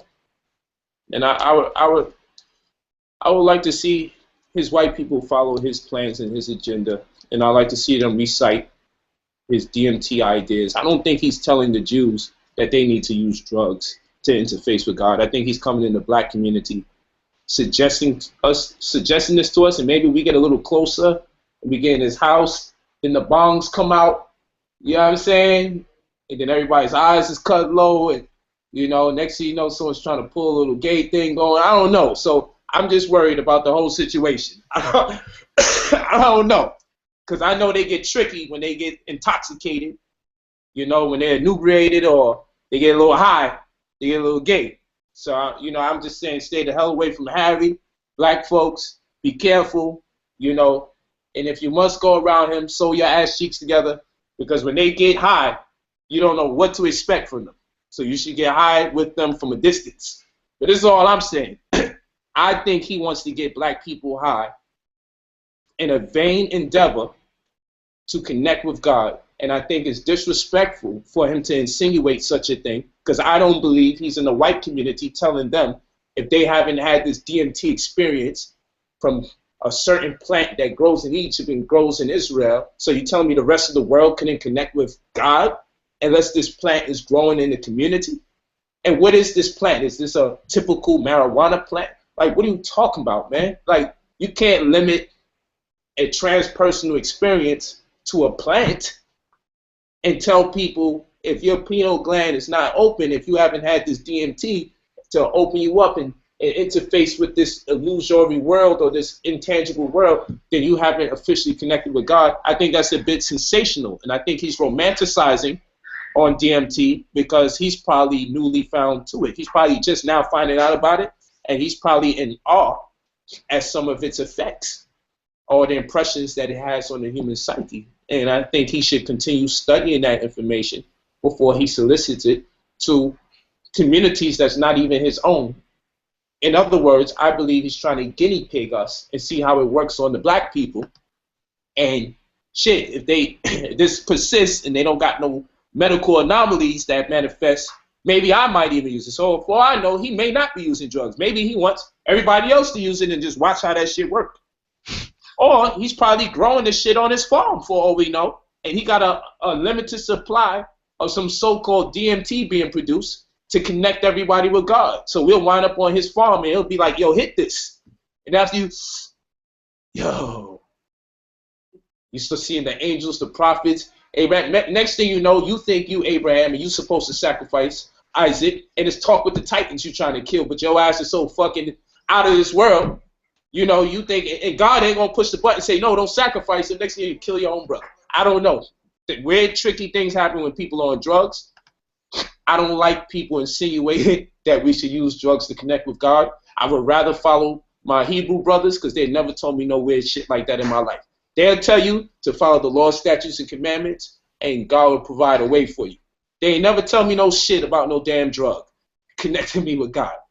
So the second part of the question was, is there an end-all to Kemet? Is there an end game in Kemet doctrine? I don't consider it a game, and I believe if you ask anybody else that stands on their convictions, I believe they think there's no end point. For me, I deal with Kemetic science. I'm interested in things that I can cross-reference or cooperate with contemporary science that may empower me to different perspectives that encourage my growth and sustain my sanity and cause me to appreciate either friends, family, nature in general, or existence. That's what I'm interested in. So I don't know if there's an end point, because I feel knowledge is eternal, and at some point or the other, no matter what I learn, I believe it keeps coming back to Kemetic science. As in the case of anybody else's doctrine, if you keep learning, you can continue contributing to ideas into your doctrine. I hope that makes sense. So I wouldn't suggest no one stop studying their doctrine per se. I would suggest that people don't limit themselves exclusively to their doctrine. So for me, I'm not limited to Kemetic science, because I believe science today should come up with something they didn't discuss.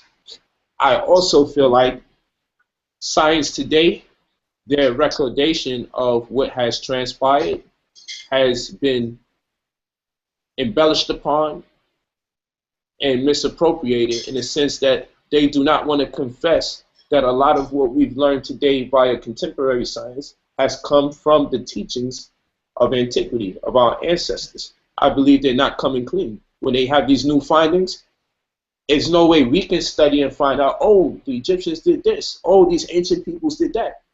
If we know that, of course they know that, so where they get the information from? So I don't know what's new. There may be nothing new under the sun, for all I know.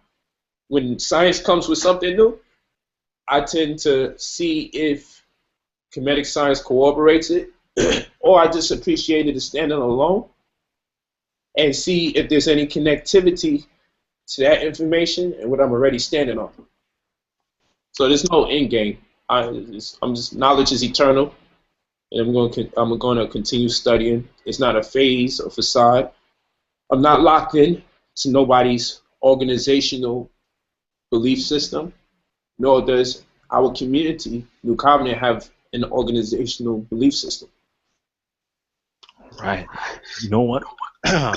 You know, there's been so much suspense so far. Everybody in the chat room is waiting for this presentation. They're asking, where's the PowerPoint presentation? We love the information, but where's the PowerPoint presentation? And if you are loving the information, please give us a big thumbs up and let us know in the comment section that you're loving the information as well.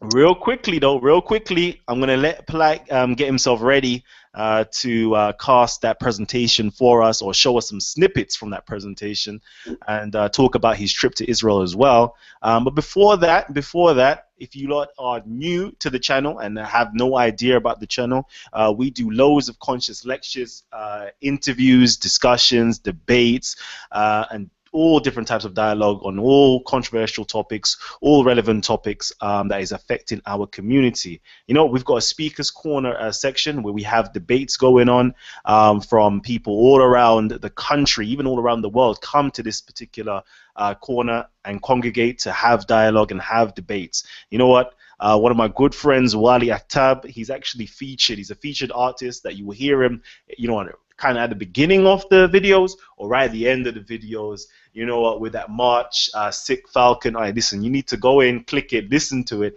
and download or listen to his music on the SoundCloud as well. He's also got a tune with the Magi, the rap god Jonathan Owens himself as well. Please check out the Talk with the Titans playlist as well.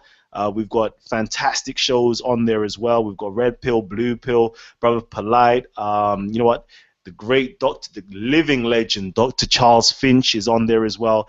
Team Osiris on the Horizon, Stand Up, going through the Jewish history, uncovering the genetic trail. We've also got a couple, a Babalaw and a Petabi, that passed through as well, giving us the breakdown on the Orishas and the Ifa system.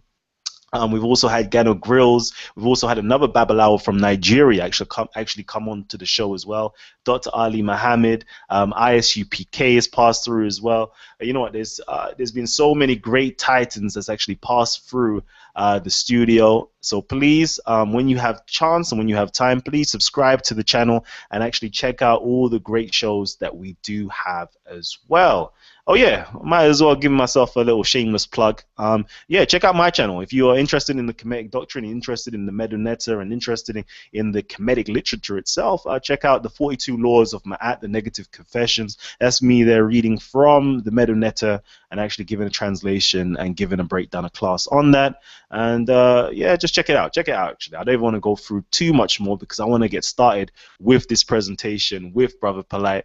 You know, this is kind of what we've all been waiting for. I'm just gonna literally wait till he's ready to actually go through some of these PowerPoint presentation.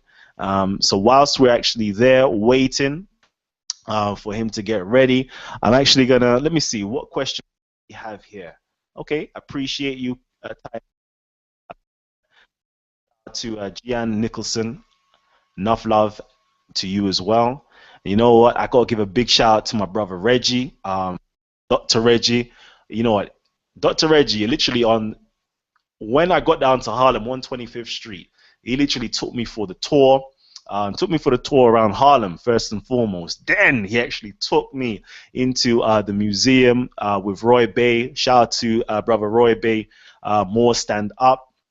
you know, we went there with Uncle Keck, and we was in there going through the museum, taking me on a tour, showing me you know, the books of the dead, where we have the females receiving an afterlife in the book of the dead. They have their own. If you see it, absolutely amazing, beautiful pieces of the books of the dead that I've never seen anywhere. And I've been to most museums all around the world. I've been to the museums over here in the UK. I've been to the museums in Egypt. I've been to the museums in Rome. But this particular museum, the pieces were absolutely exquisite. So you know what? Please, please, please, please. I'm actually going to drop the tour with Uncle Keck and Reggie. But when you go to New York, please check out Brother Reggie and ask him to take you on that tour. Okay, that tour is literally phenomenal. Let me see. Is my brother back? Is he back? Is he back? Is he ready? Polight, let me know if you're ready. Okay.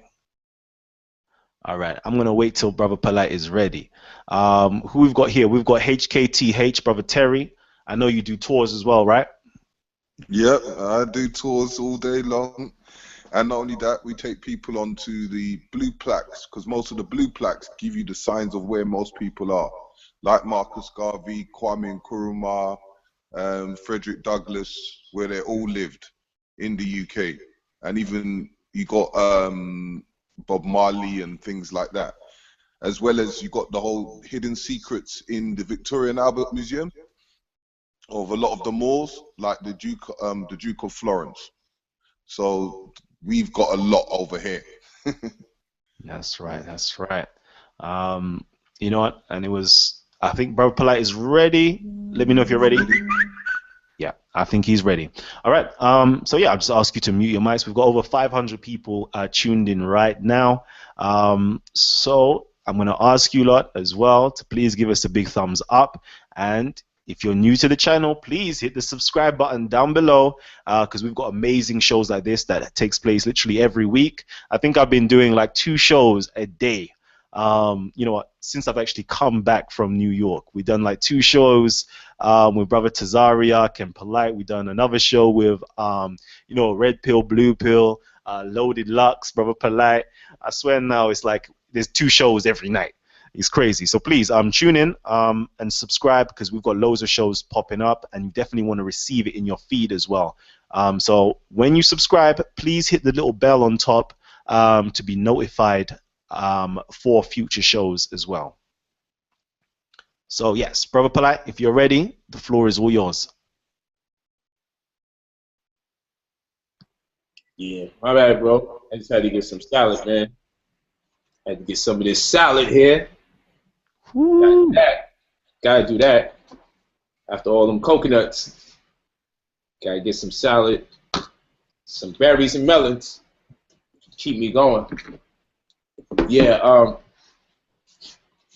yeah, and I just want to say real quick, for the people that's constantly trying to antagonize me, for the headdress that our community wears, say that it looks like restaurant hats.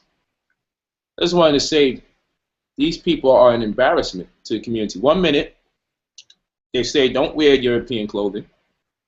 Then, when you get into your African paradigm, they shun you and try to disrespect you. These are Ghanaian headdresses. People wear them in Ghana. It's very popular in Africa.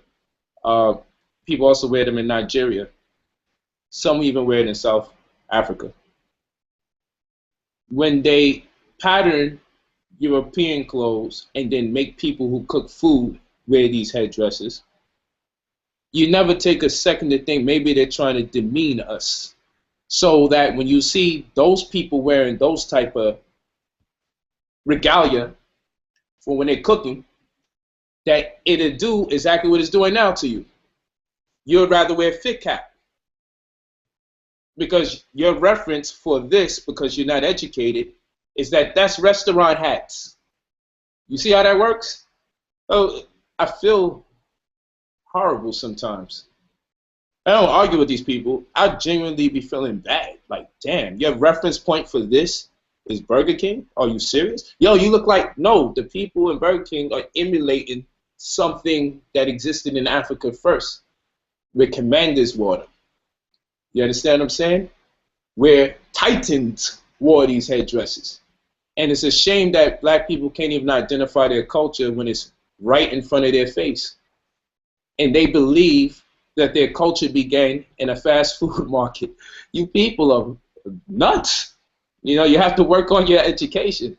You know, I know they say these things to hurt people's feelings and hopefully make people cry, but that's not going to really happen. It's a vain attempt to sound smart and ridicule someone else and actually do the very reciprocal and impact yourself.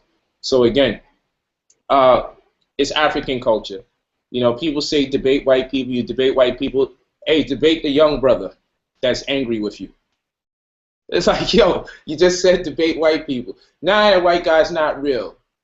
And why we gotta give the white man money, huh? You paid the white man, didn't you? Yo, it's an event, bro. You gotta compensate people for a service. Why are you not looking at it the other way and saying, Polight's a boss. The Jew was under him and he had to get a check cut from Polight. Why you don't look at it that way and say, it feels good to know that my brother was the boss. I ain't come in under him and cut him a check. He came into my forum. I cut him the check. I pay for his flight. You're going to do my bidding, Harry.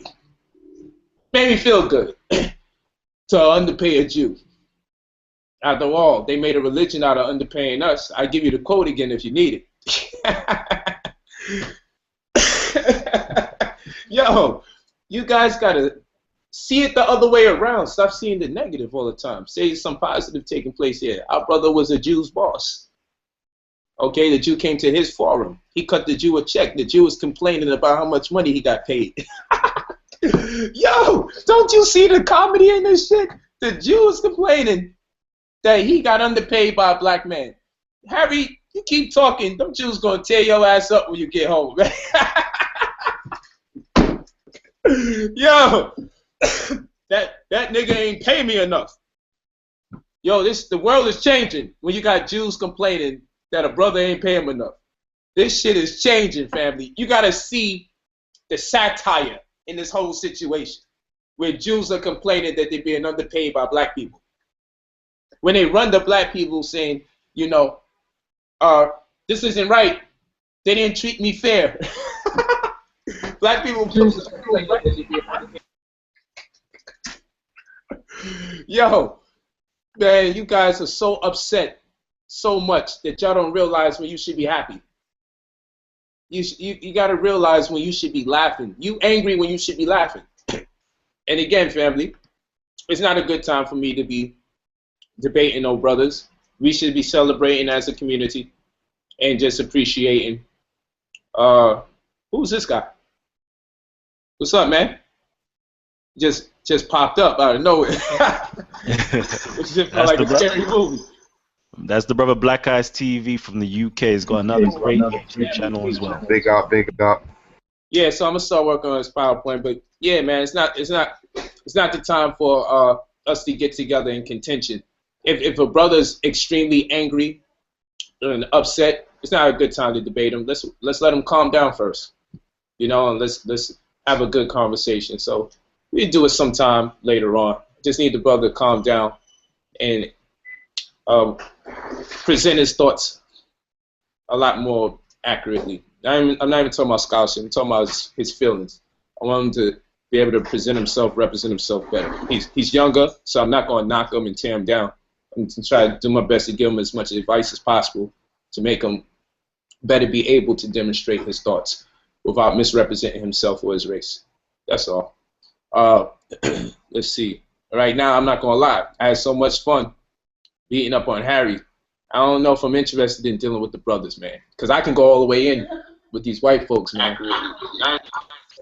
I'm kind of liking that energy. You know what I mean? That shit was kind of fun. You know, it's fun. I'm watching videos with the Jewish people in the uproar. This isn't right.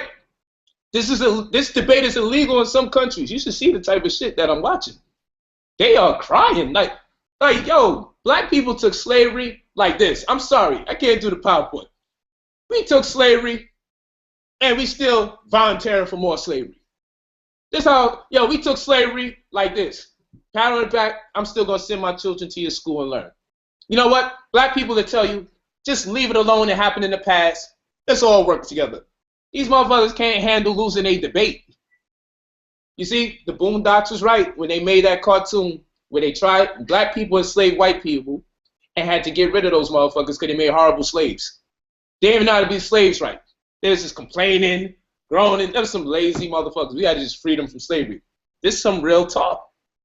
You can't do nothing with these motherfuckers. They bitch and complain. No backbone. Where's your backbone, white race? It's just a debate. Just a debate. Yo, they see a swastika, ignorant as they are, like this symbol didn't already exist. They'll start passing out and crying. Yo, Black people be seeing guns, hearing the shit shot right around the corner. And they still be outside playing double dutch, your little girls. They see a symbol and they be like on the floor crying, can't believe it. See, that's why you know they're cowards. That's why you know they have to use weapons and technology to have their power. Because when they have to actually battle somebody, they cry. That dude quit just because people laughed at him. This ain't right. I'm not doing this no more. I'm not even gonna come out with my next presentation. This is not academia. People are laughing. They're like, Harry, calm down, bro. Calm down. Take some of them DMT shots you got and talk to God. Calm your ass down. Yo, take a shot of that DMT you growing on your farm that you try to get us to use. Calm your ass down. What's going on, yo? Yo, Harry crazy. I actually like Harry because he's so fucked up. Harry is the most effed up Jew I ever met in my life. He exposed the Jews. Harry is the best. I actually like Harry. I'm actually going to have a discussion with him again. Harry is off the chain, man. He's so full of shit. I never met a white man make it clear how full of shit he was. I need him as the flagship for full of shit white people. That's what I need. Anytime I need to show a person that's full of shit in the white race, I got Harry number on speed dial. I'm going to say, yo, Harry, tell us about that DMT and Pinot gland again. Tell us how we need to get high to see God. I guarantee I can prove white people full of shit in a few minutes. I guarantee that. Call them shits DMT shots. I'm going to start wearing a patch. So when Harry come around, just tell him, no, we ain't fuck with that no more. I got my patch. Take your DMT by yourself, nigga. But anyway, we're going to get to this PowerPoint. Some of it is part of my round 2. I'm going to walk you through it. Let's just do it like that. Screen. You know what? I'm just thinking right now. I'm thinking the whole crowd is going to go mad at me for this one. Uh-oh. Save it for another day. Now you know. Now you know. I hate going over 2 hours of a show. I hate doing it. I hate doing it. The whole crowd's going to go crazy in the next 10 seconds. I'm just thinking, should I leave this till another day? I don't mind doing it tomorrow. And I could go straight into it maybe the same time. Yeah. Or what? What? Can we do it in the next 5 minutes? I don't mind, brother. I'm here. All right. I'm gonna say, can we just cut this show right now because it's about to go over 2 hours, and we'll go straight into the presentation for the second show. Let's do it. All right. He's good. So, you know what, everybody, we're about to start a second show, okay? You're going to have to bear with us. We're going to go straight into the presentation. Do you actually want to hear this presentation today, or should I do it tomorrow? Come on, stop playing games. Should we do it everybody's today? going to hear the presentation. You trying to cause trouble, bro. All right. Just give me the ones. Just give me the ones if you want to see it today, and give me the 2s if you want to see it tomorrow. Give me the 1s. That's what I want to hear. They writing the word today. Writing the word, yes. Now we're seeing the 1s. Even seeing 1,111,111. We in the okay. Oh, we got some 2s now. 3. What the fuck 3 mean? Niggas never follow instructions. Okay, I'm about to set up the second show right now. 9. So all of you lot who aren't subscribed, you may not see it in your live feed. So you may just have to subscribe to the channel so you'll be able to see the second show. Okay? So if you hit the subscribe button, it will pop up straight away in your feed, and you'll be able to join straight away into the next live stream. Send me that link, yo. Yo, how many of you got an M on your hand? You know I got it. Oh, man, you know you ain't got no M. You not official tissue. What? Oh, I ain't shit, Mo you got Mo. an M. Thought I was the Mo. Shoot though.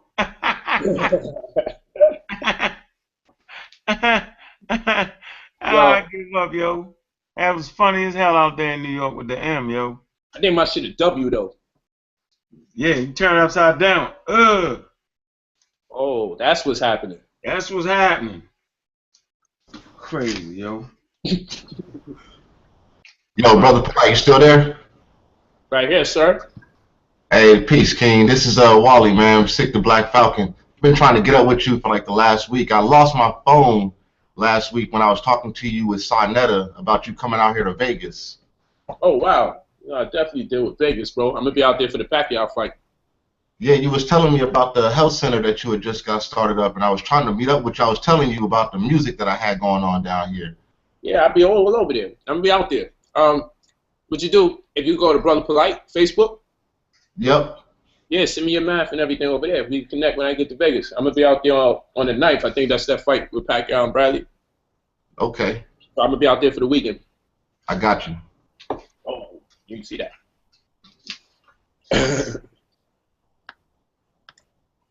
All right, be easy, Polight. I'm out of here, yo.